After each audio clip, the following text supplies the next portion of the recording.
Two! It's the perfect start! Magnificent!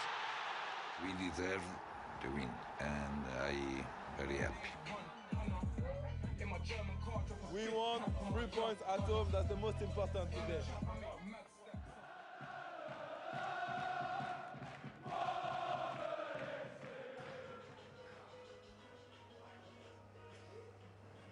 Days after earning a crucial 3 points, many are still feeling the effects of a hard-fought victory against the champions.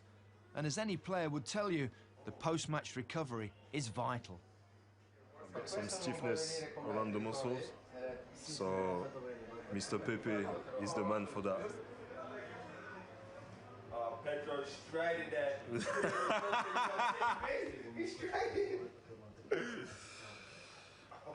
I'm concerned about him, not me.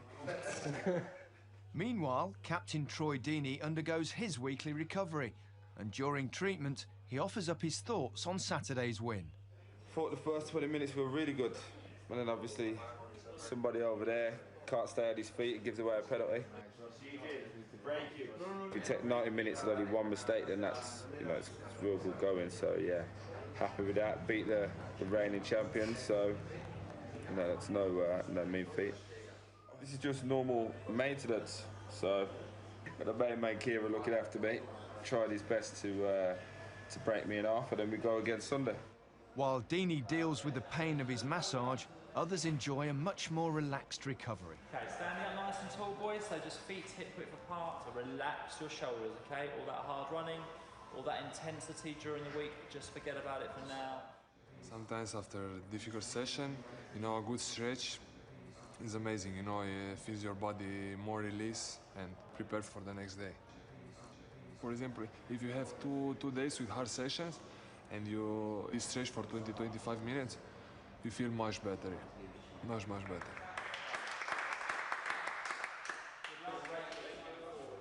As recovery is taken care of at the training ground, back at Watford's headquarters, Chairman and CEO Scott Duxbury discusses club affairs with the rest of senior management. If I want to contact every supporter, 40 to 45-year-old that's bought a shirt in the past year, I can type that in and I can have it. With business being handled in the boardroom and preparations on the pitch for Sunday's showdown with Stoke underway, defender Adrian Mariappa turns tour guide. And as he shows, top-class footballers require top-class facilities. First, we are going to the canteen. This is where all the lads have their breakfast, lunch, obviously any food needs, and it's a bit of a communal area as well, so you'll probably see a few of the lads in there and for the young lads and coaching staff as well. The philosophy that we have is quite simple. We offer a nutritionally balanced menu under the guidance of our nutritionist, but our job is to take that raw materials and turn it into something that is attractive to the players. They look after us. They've been in Italy to get across to cook even better for us. To be honest with you, this place was one of the best that I ever had.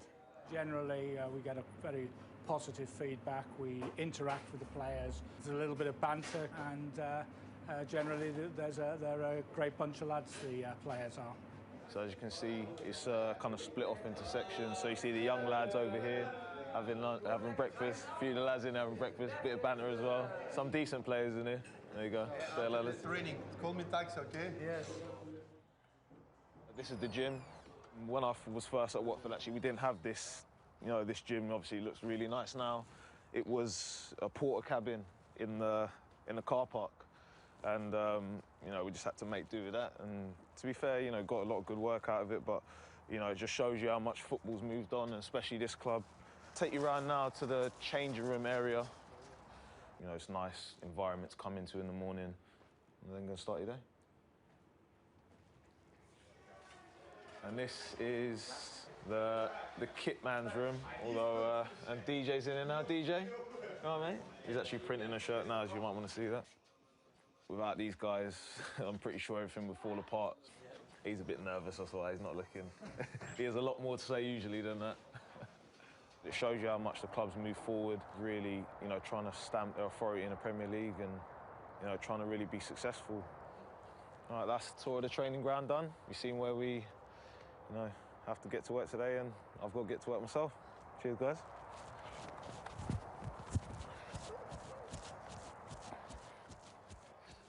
Also heading off to work is Jack Baxter, one of 4 staff members who are former interns at the club.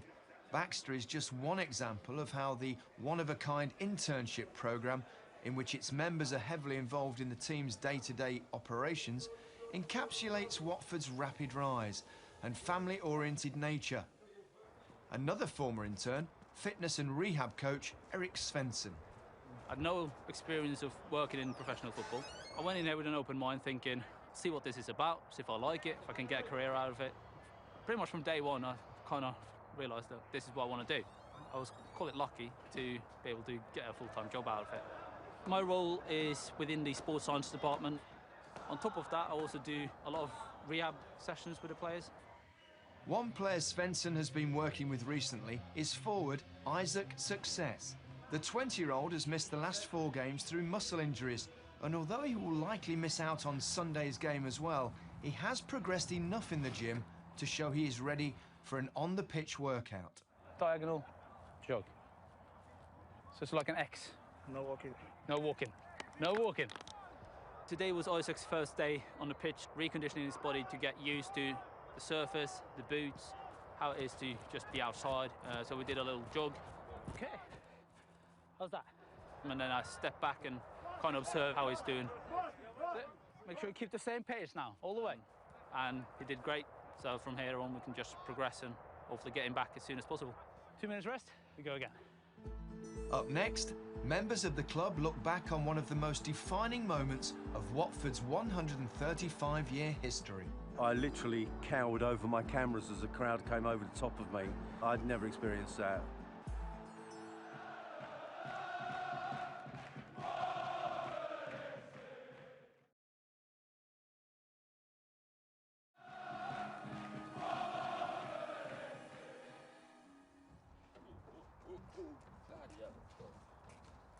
With players arriving at the training ground, Valon Barami seizes an opportunity to yet again offer his thoughts on Stefano Akaka's sense of style.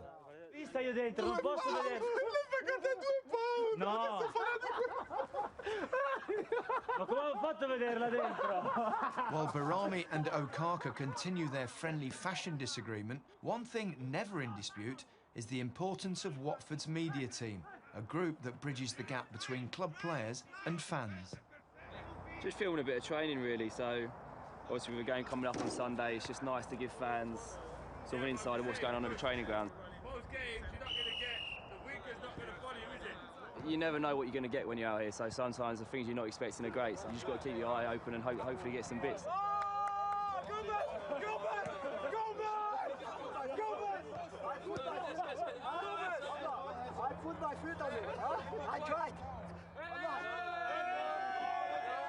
Mine's a bit of a funny story because I was here 7 or 8 years ago, and I was actually out there. I was wanted to buy as a professional here for 2 years as a Scot and 1 year as a pro, and now I just play semi-professional football as well on the side. So for me, it's great to have been obviously on this side of it, and now this is the second best thing to being a professional footballer. So it's worked out great for me, and I just love being here now and still being involved.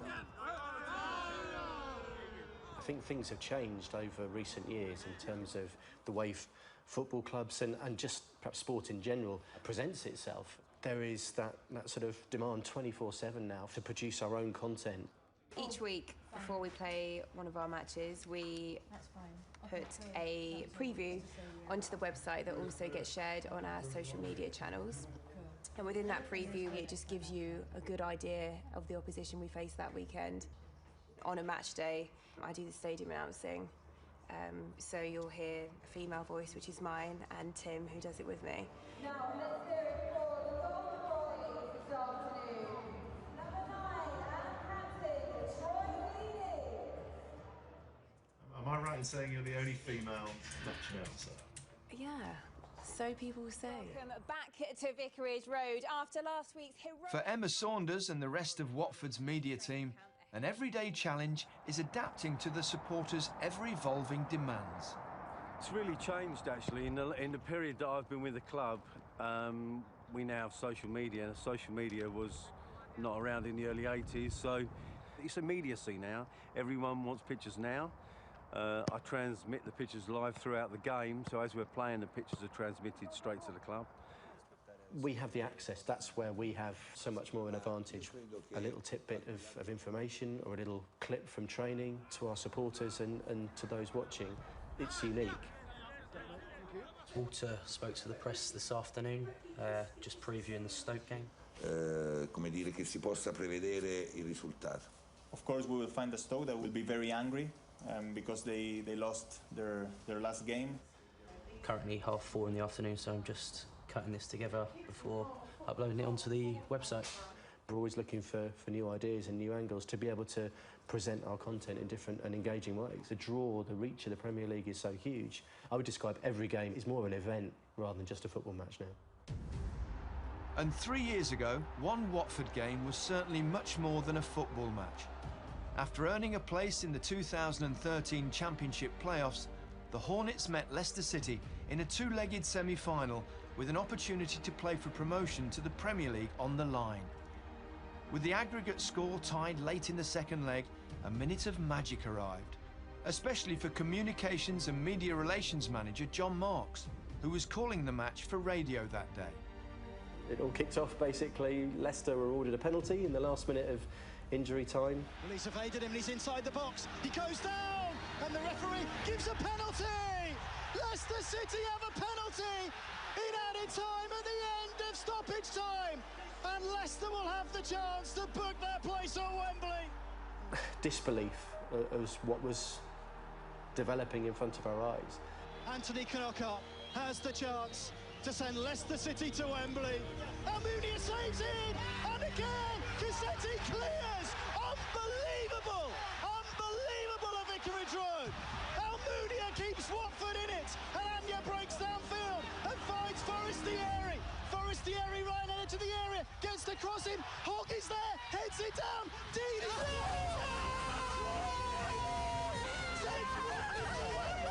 Unbelievable scenes! There's a pitch invasion at Watford! Troy Deeney scores the winning goal to send Watford to Wembley! Would you believe it here at Vicarage Road? So I'm trying to make myself heard as my voice is breaking and it is going with emotion. It's my go-to moment, talking about a community. As soon as the goal goes in, it's literally everyone's on the pitch. I literally cowered over my cameras as the crowd came over the top of me. I'd never experienced that. That was very memorable. In that moment encapsulates everything that's Watford's about, really. You couldn't write it! The stuff dreams are made of! 3 years after that memorable match against Leicester, Watford find themselves in England's top flight. Tonight it's the Watford Football Club quiz night, one of the most hotly contested, eagerly anticipated nights of the year here at the club. Yeah, they're hard questions, they are hard. I'm going to have some glamorous assistants with Rennie Gilmartin and Adrian Mariappa. At the end of every round they have to give in their sheet, so we thought you guys could be going around picking those up. Yeah, that's fine, yeah. We are the errand boys, collecting in all the answers. Double, please, Mr. Mariappa. What is the longest river in Asia? We've got 8 different rounds, very competitive.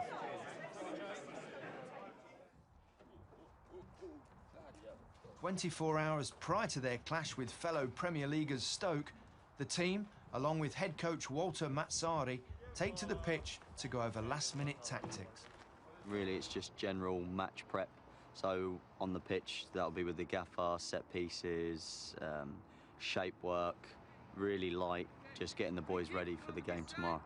Yeah, the boys are looking fresh, ready, you know, good off the win from the weekend, and then really just looking to go and get another 3 points. I think we're ready to play and hopefully to win. It's a good opponent with good players, but it will be a hard game, tough game, because they run a lot. We need to run also, so hopefully we can beat them. Well, we got the team that was selected for the game tomorrow, and now we just put it in the dressing room to inform them. One player whose place is secure in the Watford squad is captain Troy Deeney, who heads inside to relax ahead of tomorrow's game. and catch up on current Premier League action around the country. This is the good time. Get to just relax and just prepare your mind ready for what's about to happen, do you know what I mean? So he's going to watch the scores come in now and just chill out. Despite most choosing to head home in luxury, one first-teamer prefers a more eco-friendly approach. So you can see this guy, like for example, he likes to joke about my car, to say that he's like an iPhone. So yeah, I like to come every morning and I plug it here.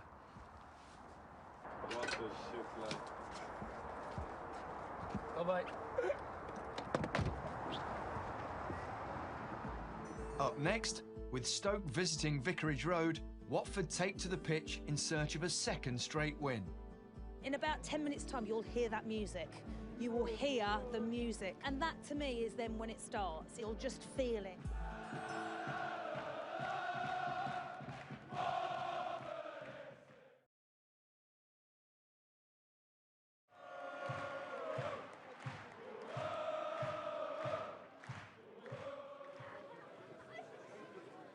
A lunchtime kick-off has created an earlier-than-normal start for club staff, who are scrambling to put things in place for the stadium's imminent arrivals. It's very busy today, obviously very early kick-off, so we have to prepare so many breakfasts for our press and media and our players' guests, so obviously a very busy day. So members of the media started arriving 3 hours before kick-off, so now it's certainly that the storm starts unfolding. I'm here to commentate for the global feed of the Premier League. I'm here to commentate for NBC, but I would be here anyway because I have a season ticket at Vicarage Road. When I moved into this area 20-odd years ago, a little bit more than 20 years ago, I was just becoming a father for the first time. And when this one, as a 4 or 5-year-old, started saying Manchester United, Liverpool, that sort of thing, I thought, we can't have that. We're going to support the local team as a family. And I must say, it's one of the best things I ever did. This Watford Football Club binds us together as a family. Truth be told, when you go into professional mode, you do forget who you support, and that is genuine. When I'm commentating on Watford against anybody, I can promise you that during the course of the game, I wouldn't know I was a Watford fan. So I challenge anyone to notice any difference. But Drury will be far from the only media member at Vicarage Road today. Down in the tunnel, Sky Sports reporter Jeff Shreves prepares for his pre-match interview with Troy Deeney, who is in search of his 100th Watford goal. Troy, is it very simple? Pick up where you left off last week? Yeah, I think so. The level of performance was really high last week. He is a good guy, Troy Deeney. And I told him he was 2-2 against Stoke, which he didn't know. But you are 2-2 against Stoke personally, so that's a good omen. I didn't know that, so yeah, hopefully I can get the 100 today then.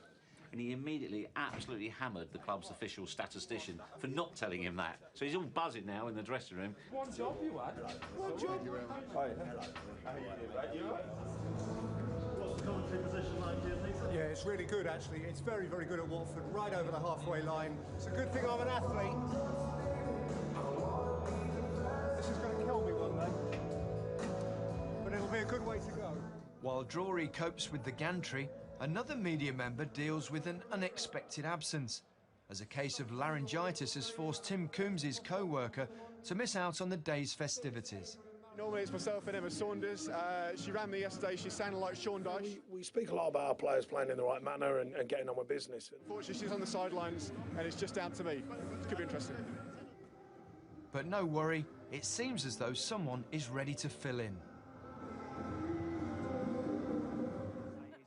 Meanwhile, the Vicarage Roadies, a group of season ticket-holding volunteers who work on match days to help supporters, take up their positions as fans arrive on site.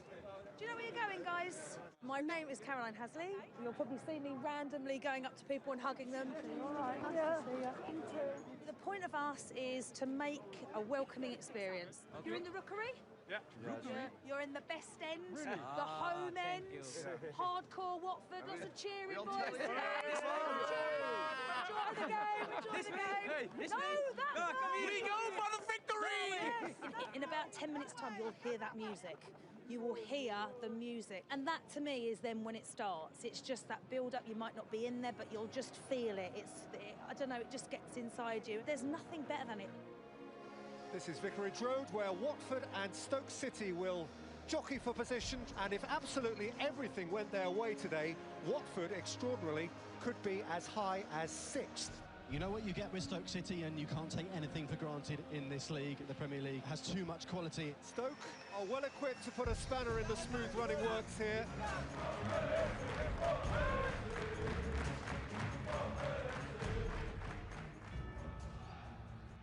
In by Shaqiri, nudged on by Dini. Kabul was in the way, and then so was Gomez to defy Martin's Indy, and Watford get off the hook. Watford couldn't clear their lines, and Gomez had to be alert. They've started the better, haven't they, the visitors? It's nice from Shaqiri. Bit of space ahead of Mbulla here. And Mbulla's header! Oh, just wide. I thought that had gone into the top corner. Lovely football, that, from Stoke. Really good stuff. At the moment, Watford just can't quite get to grips with the little short one-touch pass in the interplay between the likes of Mbulla and Shaqiri. Arnautovic. Looks like Kabul's got a problem, Peter, here too. He's not happy. He was a doubt for today's game. And hearing there is going to be a change. Christian Kabasele has been called back. It's a challenge on Shaqiri. Britos has just been booked. So booking for Miguel Britos does mean he's suspended next week for Watford. 28 minutes in, first corner of the game. It's a Jordan Shaqiri corner for Stoke. And in swinging off the post of Adam. Oh, back off Gomez and in. Charlie Adams' header, which seemed to disorientate Aurelio Gomez. Watford 0, Stoke 1, but it may go down as a Gomez own goal. Stoke City have started the game bright, much the better team so far.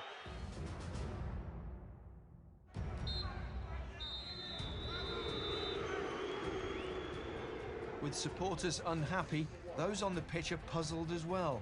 And as the club prepare for a half-time team talk, they are left to ponder how to turn things around in the second 45. It's Watford who have to dig in now. Pereira's cross. Yannick!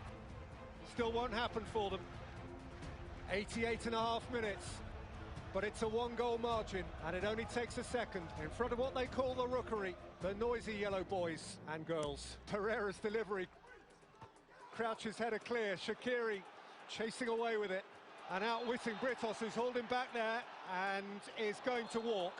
A second yellow card, and Watford will finish with 10. With his afternoon finished, Miguel Britos soon finds out he won't be the only one missing next weekend's trip to West Brom. Shaqiri emerges. He's just booked their army for a foul pullback, and that means he is also suspended next week. Watford are running out of players to go to the Hawthorns with.